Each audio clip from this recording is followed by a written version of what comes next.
South India shopping mall festive and wedding celebrations సరికొత్త designs తో అద్భుతమైన కలెక్షన్.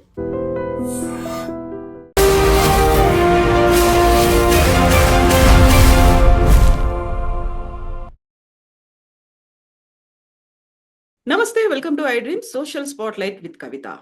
శబరిమలలో బంగారం మాయమైపోయింది. 1 కాదు 2 కాదు 4.5 కిలోల బంగారం మాయమైపోయినట్టుగా ఐడెంటిఫై చేశారు.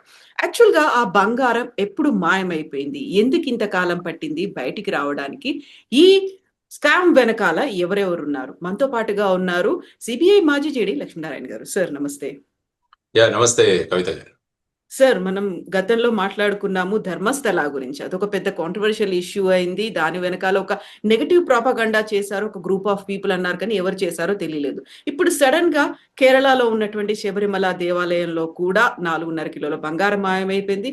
ఎప్పుడు మాయమైంది? ఎవరు తీసుకెళ్లారు? ఎలా వెళ్ళింది? ఏదీ తెలీదు సార్. బోల్డ్ అన్ని నెగెటివ్ వార్తలైతే వినిపిస్తున్నాయి. యాక్చువల్‌గా ఏం జరిగి ఉంటుంది సార్ అక్కడ?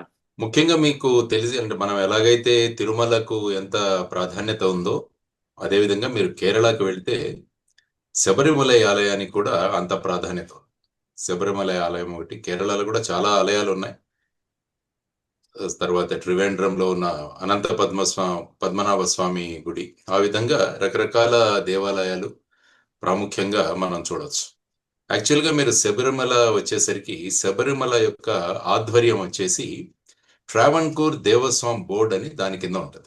అంటే మనకి ఎలాగైతే టీటీడీ బోర్డు ఉందో ఆ విధంగా కేరళలో ట్రావెన్కోర్ దేవస్వామి బోర్డ్ అన్నది సుమారుగా 1300 ఆలయాల్ని అది కంట్రోల్ చేస్తుంటుంది. అందులో ప్రధానమైన ఆలయం వచ్చేసి మన శబరిమల. సో శబరిమలకి వచ్చేసి భక్తులు మొత్తం భారతదేశం నుంచి, ముఖ్యంగా మన ఉభయ తెలుగు రాష్ట్రాల నుంచి చాలా ఎక్కువ మంది వెళ్తారు.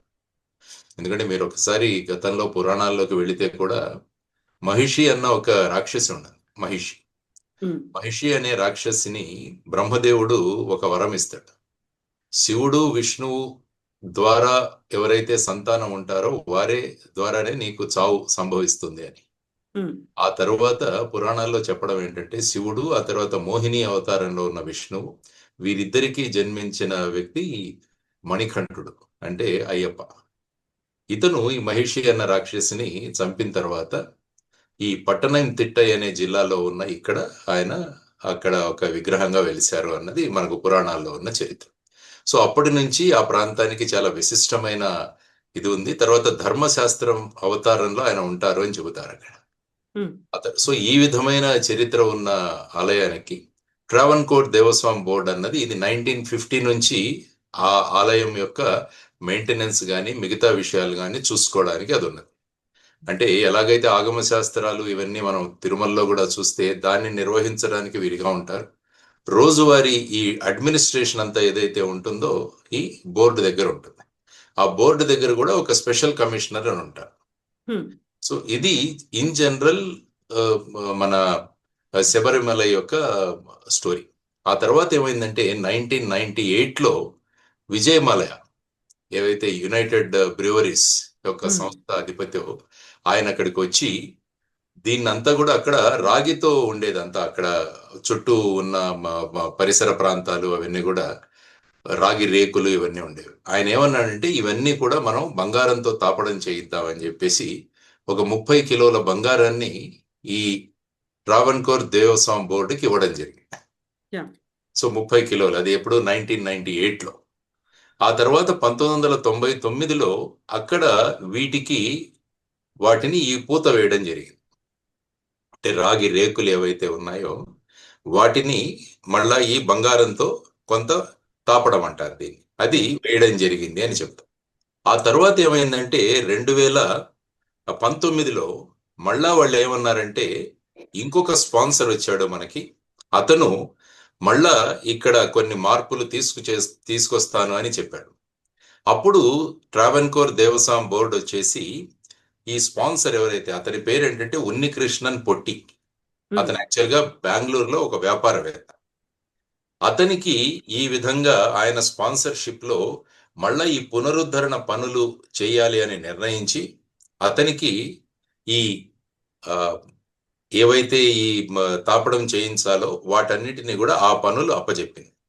ఈ ఉన్నికృష్ణన్ పుట్టి ఏం చేశారంటే చెన్నైలో ఉన్న ఒక స్మార్ట్ క్రియేషన్స్ అన్న సంస్థకి ఈ పునరుద్ధరణ పనులు ఏవైతే ఉన్నాయో అది అప్పగించడం జరిగింది అనమాట.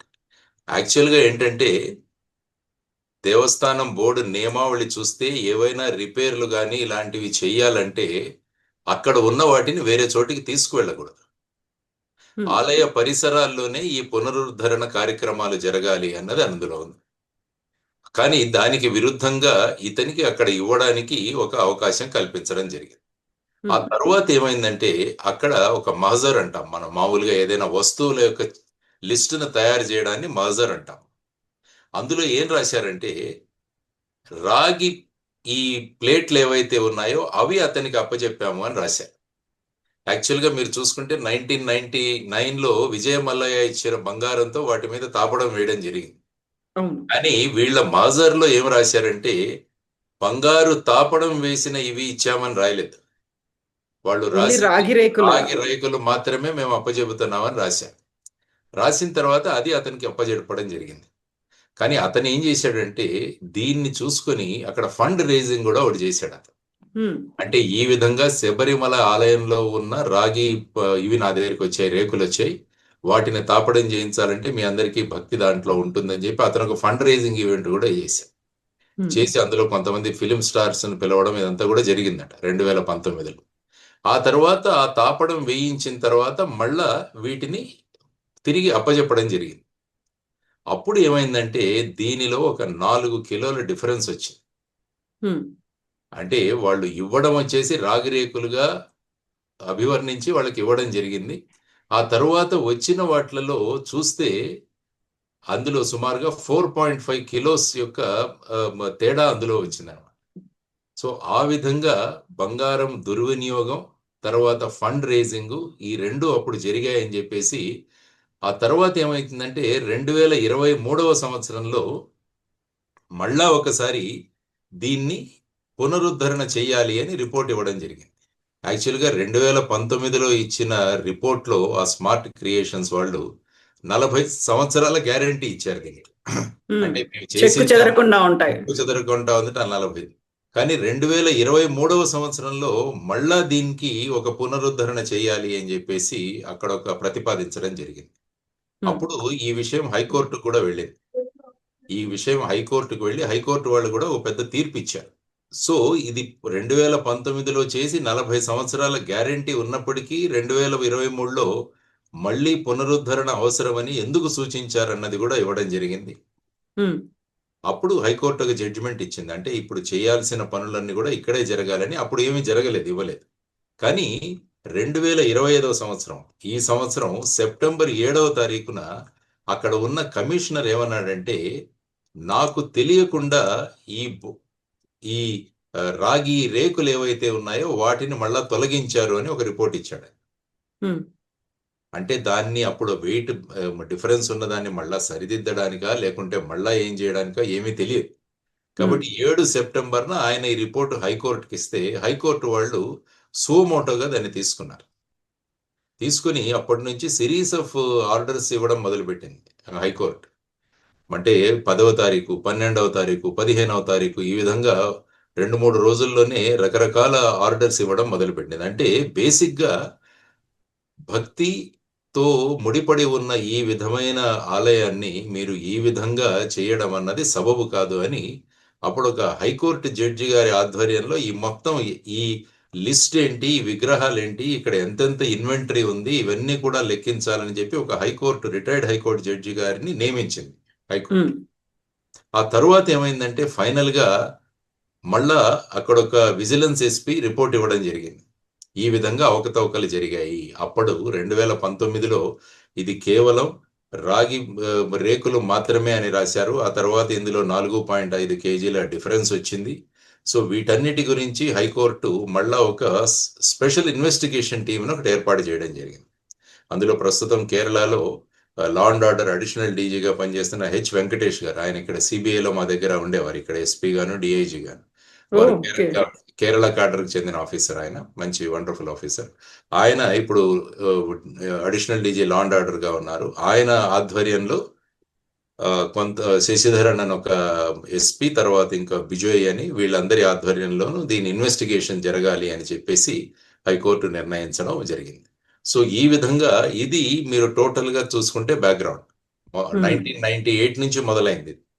విజయమల ఏదైతే 30 కిలోల బంగారం ఇచ్చి ఇది మొత్తం తాపడం చేయించాలి అని అప్పటి నుంచి అక్కడ జరిగిన ఈ అవకతవకలన్నీ కూడా తర్వాత హైకోర్టు కూడా 2023వ సంవత్సరంలో ఇంత ప్రాధాన్యత ఉన్న ఆలయంలో మీరు అక్కడ ఉన్న ఇన్వెంటరీ మెయింటైన్ చేయడం కానీ అవన్నీ కూడా సక్రమంగా జరగట్లేదు, ఈవెన్ డిజిటల్ రికార్డ్స్ కూడా ఉండాలి అని చెప్పి హైకోర్టు సూచించింది.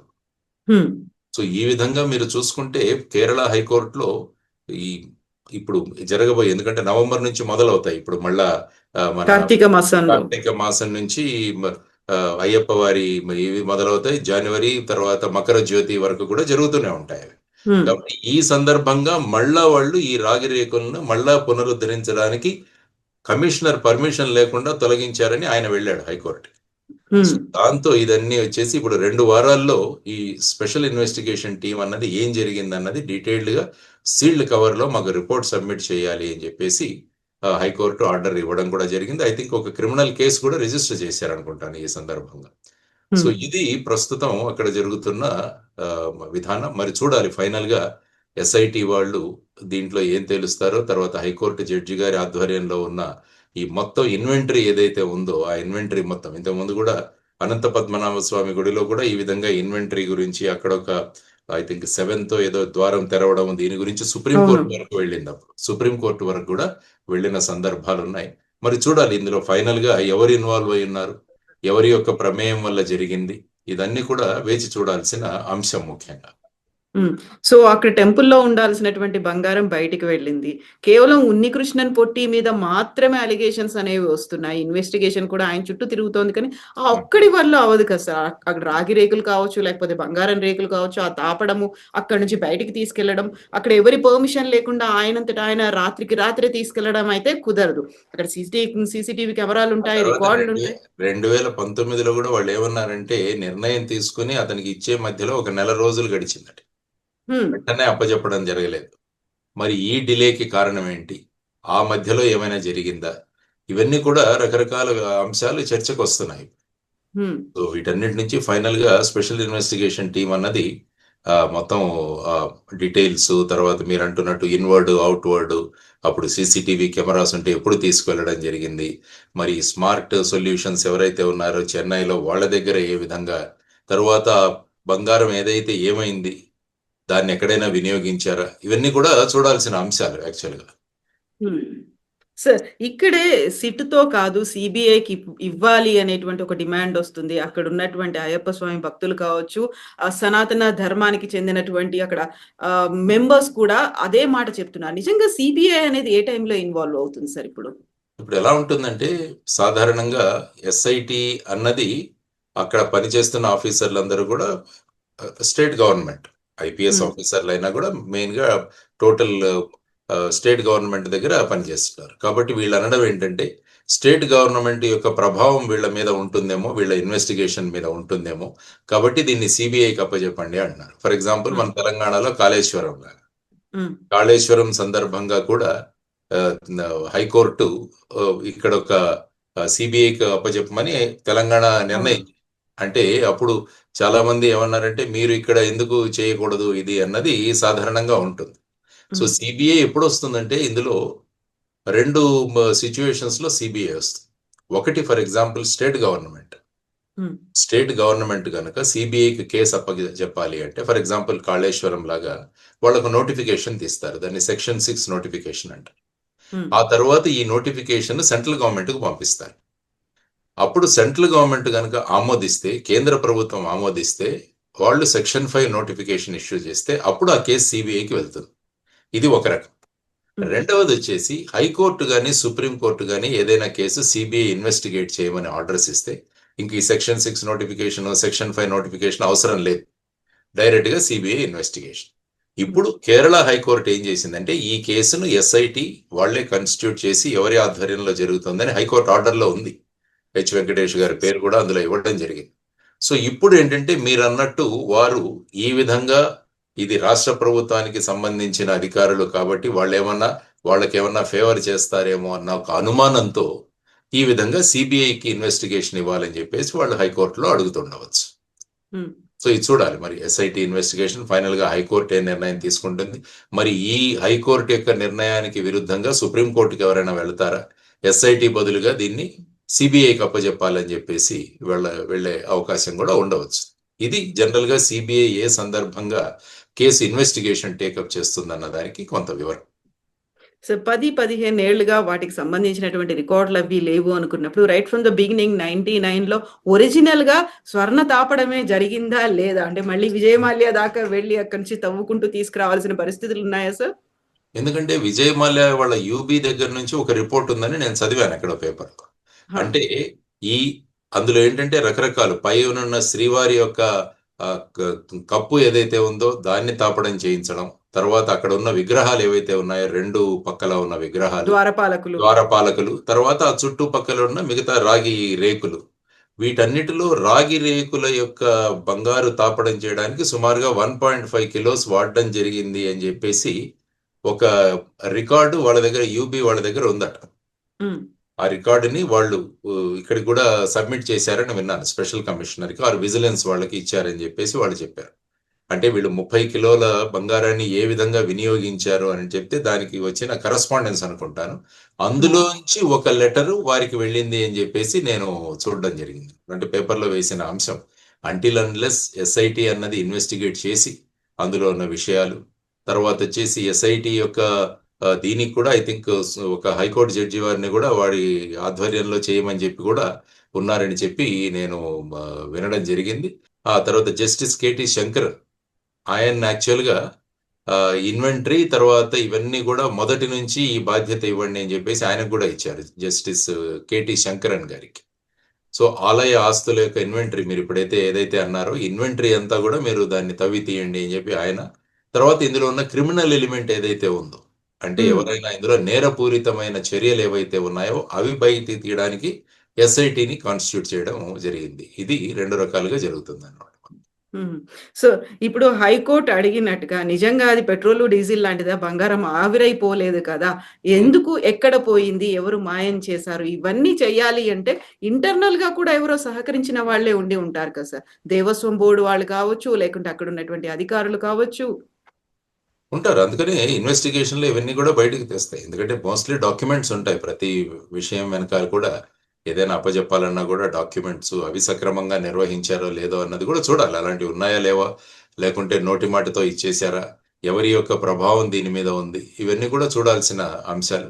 ఓన్లీ ఆఫ్టర్ ఎస్ఐటి సబ్మిట్ చేసిన తర్వాతనే నీకు తెలుస్తుంది. ఎందుకంటే సాధారణంగా అనేక విషయాలు మనం వింటున్నప్పుడు రకరకాల విషయాలు, ఫర్ ఎగ్జాంపుల్ మీరు ఇంతకు ముందే మాట్లాడారు ధర్మస్థలాలో కూడా విపరీతంగా జరిగింది, ఆ తర్వాత ఇది జరిగింది అనుకున్నాం, కానీ ఫైనల్ గా అక్కడ కూడా ఎస్ఐటి ఫార్మ్ అయింది.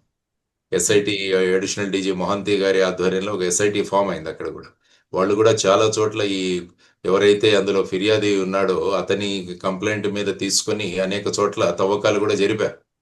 కానీ ఫైనల్ గా అతని మీదే కేసు పెట్టారు.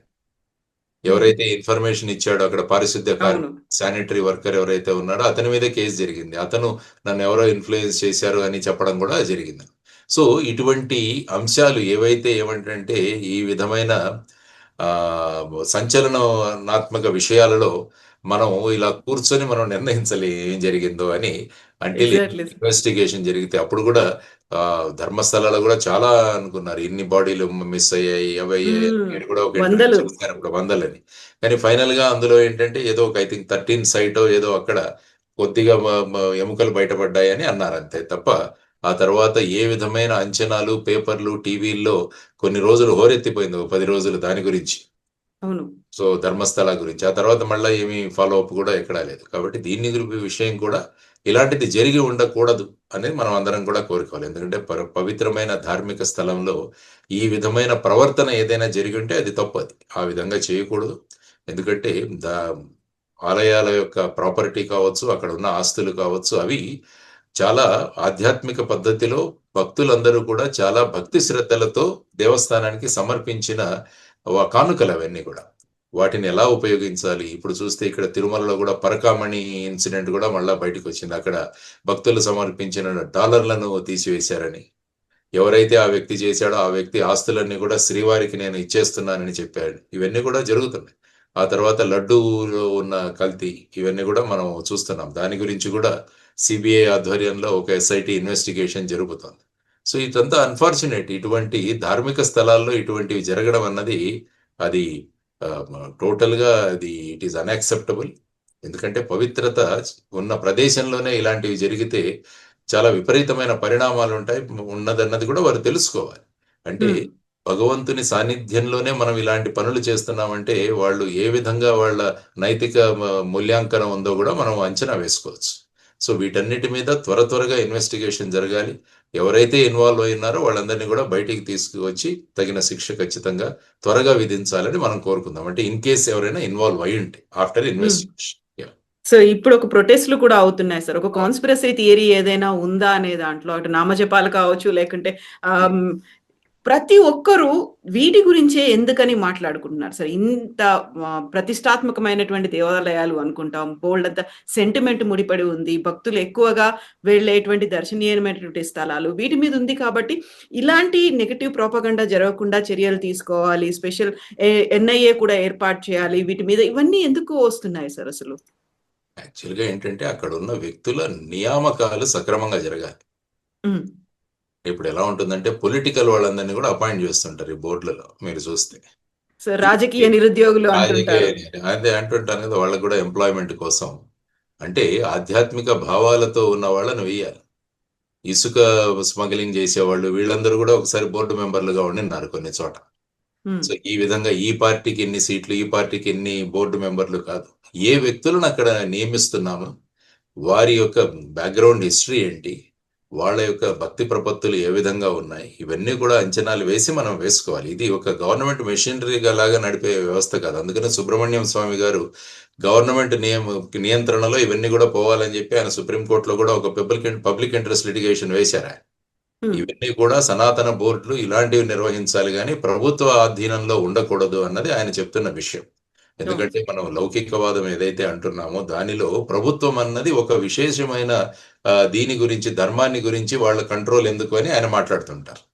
సో వీటన్నిటి గురించి ఆలోచించి ఇప్పుడు జరుగుతున్న తిరుమలలో కావచ్చు, లేకుంటే శబరిమల కావచ్చు, లేకుంటే ధర్మస్థల కావచ్చు, వీటన్నిటి నుంచి ఒక నిష్కర్షలు మనం తీసుకుని ఫైనల్ గా ఇటువంటివి జరగకుండా ఏం చేయాలన్న దానికి ఒక పర్మనెంట్ యాక్షన్ ప్లాన్ అన్నది తీసుకురావాలి. లేకుంటే ఇటువంటి అంశాలు ఏవైతే ఉన్నాయో మీరు అన్నట్టు అది విపరీతమైన పరిణామాలు, విపరీతమైన ప్రభావాలకు కూడా ప్రజలు గురి అయ్యే అవకాశం కూడా ఉంటుందన్నమాట. దీని నుంచి మనం జాగరూకతగా ఉండడానికి త్వరగా వీటిని పరిష్కరించి నియామకాలు వీటన్నిటిలో కూడా ఇంకా కొన్ని ప్రాంతాల్లో అన్య మతస్థులు కూడా బోర్డులలో ఉన్నారు, లేకుంటే అక్కడ పని చేస్తున్నారు అన్నది కూడా ఎప్పుడూ వివాదం జరుగుతూనే ఉంటుంది. ముఖ్యంగా శ్రీశైలం ప్రాంతంలో ఈ విధమైన కాంట్రవర్సీ కూడా ఒకటి మనం చూసాం. సో వీటన్నిటిని పరిగణలోకి తీసుకుని దీనికి ఒక ఫైనల్ సొల్యూషన్, పర్మనెంట్ సొల్యూషన్ అన్నది తీసుకురావాలన్నది మనం అందరం కూడా కోరుకోవాల్సిన అంశం. Yes sir, thank you so much sir. Thank you sir. And for more videos, please subscribe to iDream. Please subscribe to iDream. Please subscribe iDream. And please subscribe to iDream. For more videos, subscribe to iDream. please like, share and subscribe to the channel. Congratulations, iDream. Subscribe to iDream. Subscribe to iDream. So subscribe to iDream Media. iDream ki iDream team andarki huge congratulations. Please subscribe iDream Media. Please subscribe to iDream. Subscribe iDream. Please subscribe to iDream. iDream అంటే నా కళల ఛానల్ను subscribe చేసుకున్న నోరు తిరుగుతలేదు, మీరైతే గంట గుర్తు కొట్టండి. For more such videos, please subscribe to iDream. Subscribe to iDream. Please subscribe to iDream. Please subscribe iDream Media. Please do subscribe to iDream. Please subscribe to iDream Media. For best entertainment and information, please subscribe iDream. And don't forget to subscribe to iDream.